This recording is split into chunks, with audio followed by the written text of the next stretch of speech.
Okay. Back at it again. Welcome, ladies and gentlemen, to another episode of the Poetic Visions Godcast. I'm your host for the evening, Poetic Visions PV, Darian, whatever name you know me by. Got my man, Wizzy Hoffa, in the house, yo. Tell him who you are and what you do. Glad to bro. be here, man. My name is DJ Wiz Hoffa. I'm a DJ, producer, engineer, deal with a lot of different aspects of the music business, man. So I'm a musician. Okay. What's some of the musical instruments that you know you more familiar with? Like, did you play a musical instrument, or you just like an all-out classic musician? Nah, man. My keyboard is my sampler, man. Okay. Like, as you know, hip hop was kind of founded off of the skill of sampling and recreating things to make it our own. So I play notes when I have to. I know when an off note is, but I'm not going to sit there and tell you I can right now play some box shit. Yeah, we play music, man. That's the endowed talent that we got. So we hear about two posts. We're gonna start with the one that I saw first about single father households. I'll let you present the questions to the people so they know what we're talking about. Well, the post that you're referring to, on my Facebook, I made a post saying that new studies show that, single father households are raising more productive members of society than single mother households, mainly due to the discipline and structures that fathers provide. Okay. You want to give like some examples of the discipline and structures? Well, I think that innately men are, we're more disciplinarians. That's like actually a part of our trait.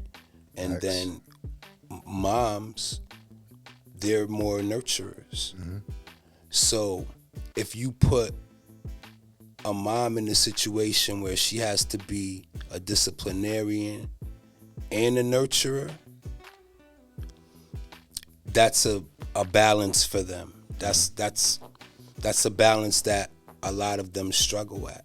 Yeah, it becomes more of a conflict between the two. So we right off camera before we jumped on. I like to keep everything transparent. Right. It was another part to your post that you said you didn't put up. Let the people know about that. The part of my post that I didn't put up is that they say, 90% of the delinquents that come into society, whether it be the dysfunctional teens that are in the streets doing things they shouldn't be, or, inflicting violence against each other, or, all these different negative things that we can talk about. They're saying 90% of those children come out of single mother households. So it sounds like that's something that's been going on for a long time, man. We lived through a time period where people they've paraded single motherhood. Why do you think they would leave such important information unspoken about for so long? About the father, being like that disciplinarian, that structure in the household. I think that we know that the household is supposed to be structured like that. Mm-hmm. But, society as it is now, a lot of moms have had to go out there and do it by themselves. It's fathers not holding up their end of the bargain. Right. It's fathers that's not staying in the picture. So because this new age woman has to have control of her household, now she has to go out there and be the breadwinner. She has to be all in one. Right. And that's difficult to do because the honest truth was every child has two parents and was meant to have two parents. I couldn't agree with you more on that. And both of them create a balance that the child needs from both of them. They provide two natural abilities that they bring to the table, which would obviously give the child more advantage in society, where they won't fall into a lot of these issues. Right. And I've seen it where mothers have a hard time when they have to be in a position to play good cop and bad cop. Right. And I also know that a lot of things that are allowed in the household when dad is not present Right. would not be happening in the household if dad was present. Right. Because as cliche as it is, right? What did our mother used to say when we got out of line? I'm gonna tell your dad. I'm gonna tell your father. Wait till your father get Wait till your home, father right? get home. Facts. So the reason why they did that is because that was the mom saying, I'm automatically putting Right. dad in that position. He's the disciplinarian of the household. So He's the now enforcer. when he's not there, things are gonna happen that wouldn't happen. And even if he is there, sometimes moms have, bonds with their daughters and sons where they'll be like, hey, I'll allow you to do this, but we got to keep this from dad. Yeah. Right. But see, now when dad is no longer there, though, you ain't got to keep that many secrets from him because he ain't there to see anything. He not there. So to it's see just nothing. a whole bunch of stuff going on that he may not agree with. And I can personally tell you from being with women who had children that I knew things about their children that the fathers didn't know. Right. And that's just a perfect example. I could. So I've been in a similar situation. I've seen it a multitude of times where it could be something small that the mother say, "Okay, we're not going to tell your father or the male parental figure, if you will, about said situation." And when it happens again, and he's not there, I think a lot of mothers or women fail to realize that they make that more difficult for themselves going forward. Like it could be something real small, but when you need to put that back in order and you've already told the child, hey, we're going to keep this between me and you, it's almost like you setting yourself up to make it difficult for yourself to even handle him in whatever situation that may be. It could be something as simple as, okay, I know your dad said he don't want you eating this sugar and we at the grocery store, but let's keep this between me and you. Well, now you go back to the grocery store, he not only throwing that in the cart, he throwing something else in the cart. You get what I'm saying? Like something small like that can get out of hand. And not also realizing that when you're allowing that to happen, especially when you're talking about mothers and their sons, the son's gonna get older and older and older and older. Right. You keep enabling him to do certain things, and at some point, he's gonna get to a point where he's too big for you to control him. Right. For you to listen to anything that he has to say. Right. And then, or for him to listen to anything you have to say. And then another friend of mine, when we spoke about this issue on my actual podcast, there's a lot of young sons that are the breadwinners in the household now. Right. Whether the activities be legal or illegal. And when they're taking care of their moms, sometimes that becomes a pass for them to do what they want to do. Right. Because they're bringing financials to the table. Right. They're taking. And even though they don't like what their son or daughter may be doing out of the necessity of survival, it's like he's slapping the money in my hands. So you know what? It ain't much you could do or say at this I'm going to point. let him do what he does. It's almost like you're giving up your authoritative power or your parental power. Right. Absolutely. So why do you think a lot of women get to the point where they become like the child's friend? Not all, because you got some women that lay the law down and they just pick up on that role and they become a lot more masculine, for lack of a better term. But I'm speaking specifically for the women that they're in a nurturing bag, and rather than just standing on your no, letting your no mean no or your yes mean yes, you're more like the child's friend. Like you're afraid to ruffle the feathers. Like, why do you think that is? They want to gain trust. They want to create a certain bond with their child to make their child feel like they can come to them and speak to them about anything. But sometimes that's going to work. Sometimes it's not going to work. Sometimes your child might actually tell you something detrimental that you need to know, even though they don't want to tell you. But either which way, there's things that they're still not going to tell you. So I feel like for every parent, you have to know your child. Right. To determine whether, that's a route that you want to go. That's a method that works for you. But where I come from, trying to be your child's friend, that's dangerous. Yeah, very. I couldn't agree more with that. I know we got the question on the table about children coming out. I'm paraphrasing, but children coming out more structured, and getting in less trouble if they're growing up in a single father's household. I would just want to make it clear for the audience, we're not advocating for single fathers kind of taking over. Like we're not saying who's the better parent either. Absolutely, keep that in mind. We're just making a factual statement. A factual statement.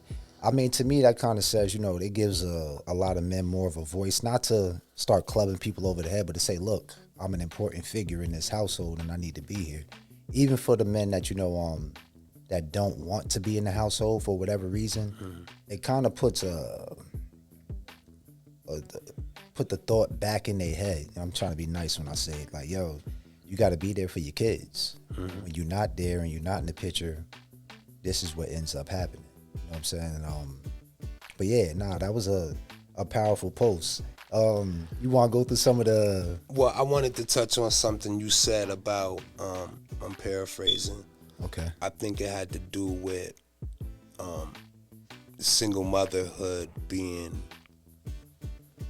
put on the pedestal. Yeah, right? Paraded. Yeah. Paraded, because there was a time where it was like, it happened, but that was taboo. Mm-hmm. You know what I'm saying? Yeah. And now something that used to be taboo is like the norm. Mm-hmm. And I feel like the further away we get away from tradition, the more and more problems that we have. Right. Look at the numbers in this country for a lot of different things as in comparison to other countries. They don't have these high divorce rates. Right. They don't have these high single mother rates. They don't have these high rates of violence amongst the teenagers. So we got to take a step back, even though, a lot of us have certain things we don't care to carry on in tradition. Mm-hmm. Some of the traditional things that actually were in place were better for us when we were doing it that way. Absolutely. Because like I said, the more and more we get away from tradition, the more and more we see these negative numbers rising, and people at some point got to sit back and realize there's a correlation to that. It's not just because. Right. And it's causing the demise of the black family. So let me throw a question at you real quick, right? I would like, because this is something that I'll speak about this often. I'm a very solution-minded person. Like, I like taking problems and actually getting to the root of it and figuring it out. But how much of a factor do you think media plays in the upbringing of the children or the family in general? Listen, in order for us to even have this discussion about the result of when two people have sex, we got to first talk about them. Mm-hmm. Because it's just a disconnect with black men and women, period, right now. Right. So if we can't get it right, the result is these single parent households. Mm-hmm. So we need to get to the core of what's stopping our families from being successful, and why are black women at the highest single rate of any other race in the world. Black women lead the numbers in being single right now. With them being, and less men want to get married more than ever right now. Yeah, I mean, overall, let me see. How much plays a factor in that with how many black women are on the planet versus like, you know, any other race, if you will? Because I know it's a lot of black women overall, just on the planet in general. I mean, if I had to guess, I would say that they dominate in numbers in terms of like being They more, do ratio yeah, in comparison to us. yeah, Yeah, because you know we're or in comparison to other races of women too. Because they're also not shooting each other. they're Not also by not. and large, yeah. They're also not filling up the prisons. You know, there's a lot of reasons why they outnumber us. They're not getting targeted by the police Not as by and often as large. us. Not as often. True. You see what I'm saying? So there's a lot of different variables that add to that. But the fact is, there's still not a black man for every black woman. Yeah. And Yeah. meanwhile, black women are the prize right now. Or are they really? I would say so. I wouldn't. Just opinion. I wouldn't. Why not?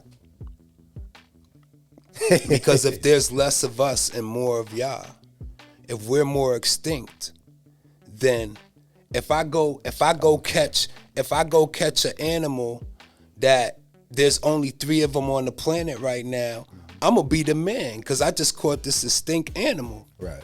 that nobody could seem to find.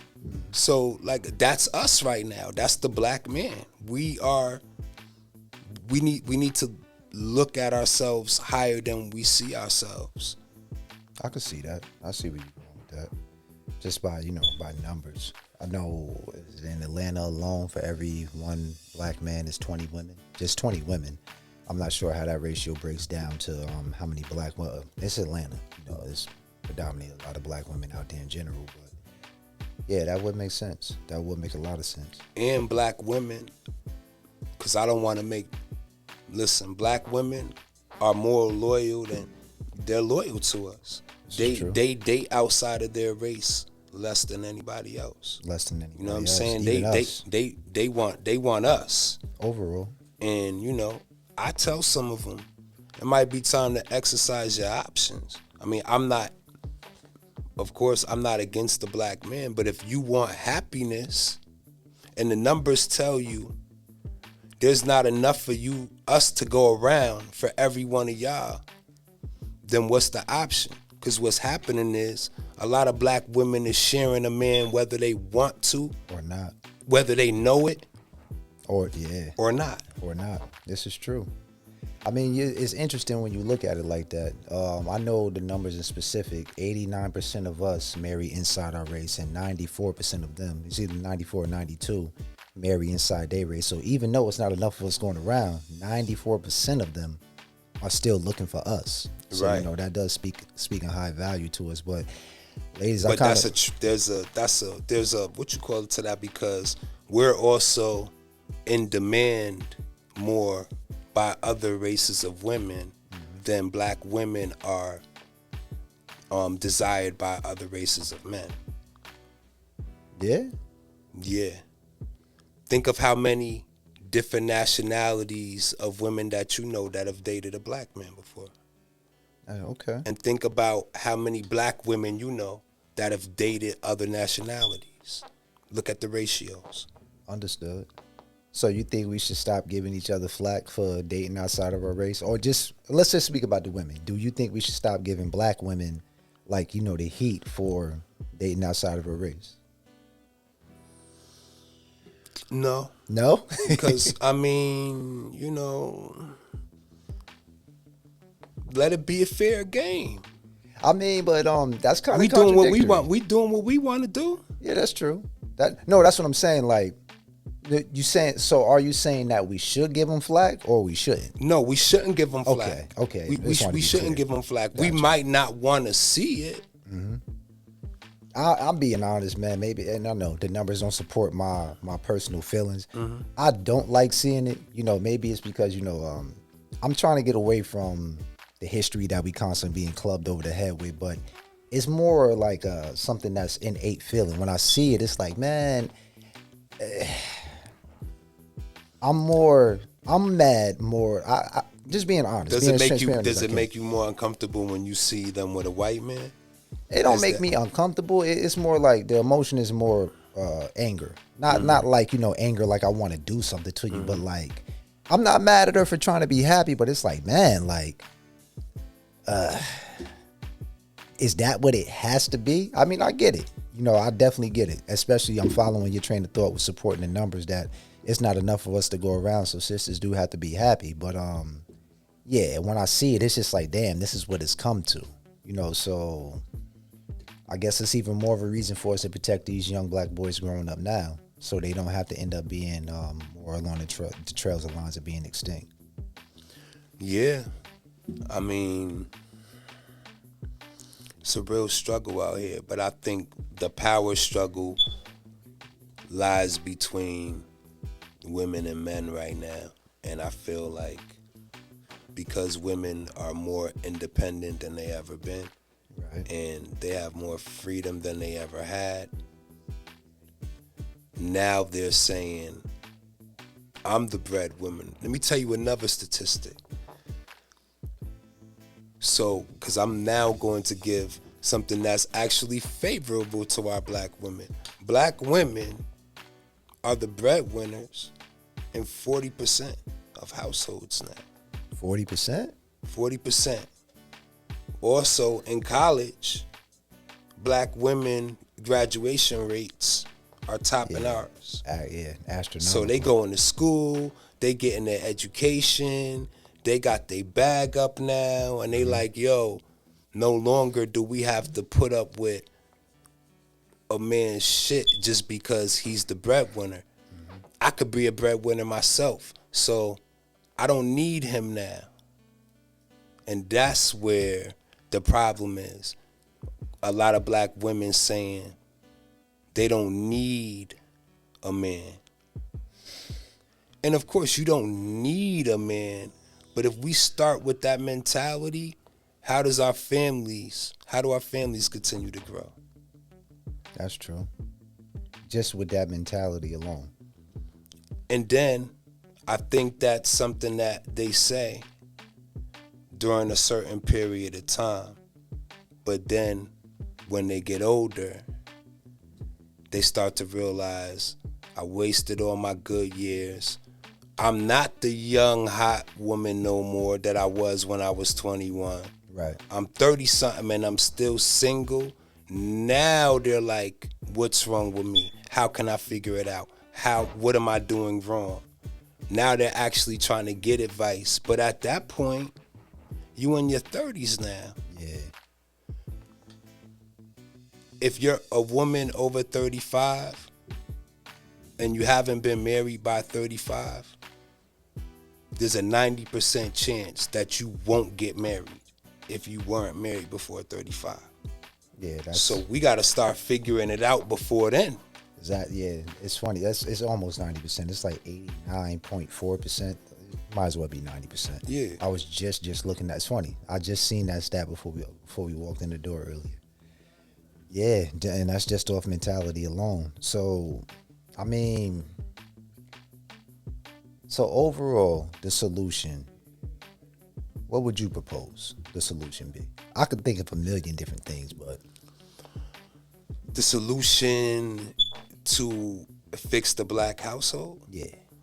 We just have to have a better understanding for each other. Because one, I think that the biggest mistake we think is thinking that a man wants the same thing out of a relationship that a woman wants out of a relationship. So we put all these things on the table and expect us to react and treat them the same way when we treat them totally different. So until we understand that we're different, and here's what's gonna make, here's what I need to be catered to, and here's what you need to be catered to, we gotta start there first. Because a lot of women, especially with the mindset now of them making money and them being the breadwinners, their mentality switched. So now it's like they're looking at us like, no, this is gonna go based on how I want it to go. What are you bringing to the table? in 40% of those households, they speaking loud too. They speaking loud. No, they're speaking real loud. I think to that point, right? it's not enough highlighted on the 60% of those relationships, and within that 60%, how much is actually working, like the chemistry is working. Me and my wife, for example, we've been together going on 7 years this year, been married for 2, and it happened quick. But it's just certain things that we came to understand. We asked questions. We started to understand our differences and what was actually going to work in terms of us working together. Right. And we had some foundational things that we wanted, but the primary thing that we both brought to the table was a willingness. All right, we're going to sit in this room and we're going to figure out how to make this work. And that's bringing both of our strengths to the tables, both of our weaknesses to the tables, and figuring out where to compromise at and where to work together at. And so far, I'm glad to say we've been doing pretty well. Enough to be able to speak to certain people and talk to them about issues that we've already been through. Being as transparent as we can. It's no cookie cutter way, and we don't have all the answers, but we're definitely willing to be here to help and just to be a visual, positive examples. And we still got different stuff that we working out together. We just had a conversation earlier about, if I'm being as transparent as I can, about in certain instances where I personally need to listen more. And being a man with a bit of an ego is difficult to hear, your lady say something like that. And it's like, you know what?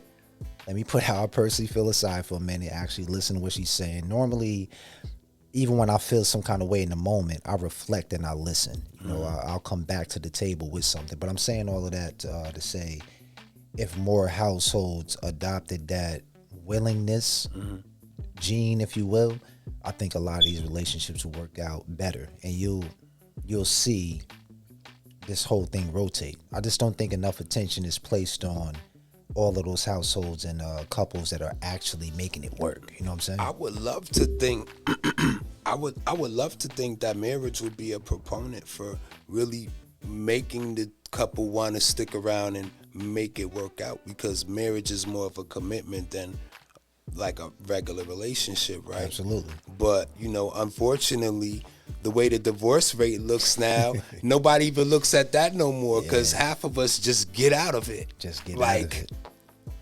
And that's what I mean with bringing that willingness to the table. Before we both committed to marriage, just say, yo, look, after we make this leap, it ain't no turning back. We're going to figure out a way to make this work. We had, our foundational things, the deal breakers and everything. Everything was on the table.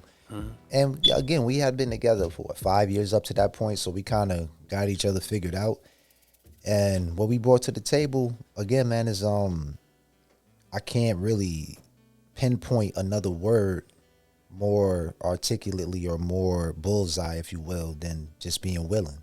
Right. Letting her know, providing a safe space for her. A safe space, whether that be mentally or physically. When you come home or when we sit down and talk, a lot of the ping pong and the worrying back and forth is not, I don't want to bring that to the table. As a matter of fact, I prefer not to even invite that energy into my household. I want this to be a safe place to be able to talk, to come home and get your thoughts together so we can create and build from that. So in my mentality, within my household is, what are we doing? Our goal is to build an empire, to give our children something greater than what we got. All right, so how are we going to get there? We speak these things out. My mom was saying that last night. Yeah. And that's always been my goal. And within that goal, I know you get challenged on certain things. You got different people that I'm 100% sure is all kind of different dudes ever so often that's in her inbox or DMs. Same way with myself. But we focused on the goal. We more focused on each other and what we really are trying to build. So those things, we don't even give a lot of attention to or worry it, it's just not in our hemisphere right now. And for me, that's more of a 2D problem, and I'm trying to still figure out this 4D reality right now. I can't put a lot of energy on that. I'm still trying to figure out, I'm in the process of building this empire, becoming comfortable with the uncomfortable, to really be worried about that. I don't even want to put a lot of attention on that when we got so much positivity going on. You get what I'm saying? That's why I love your posts that you put up. Yo, some people need to clap it up for these fathers out here that are really doing a good job with their children.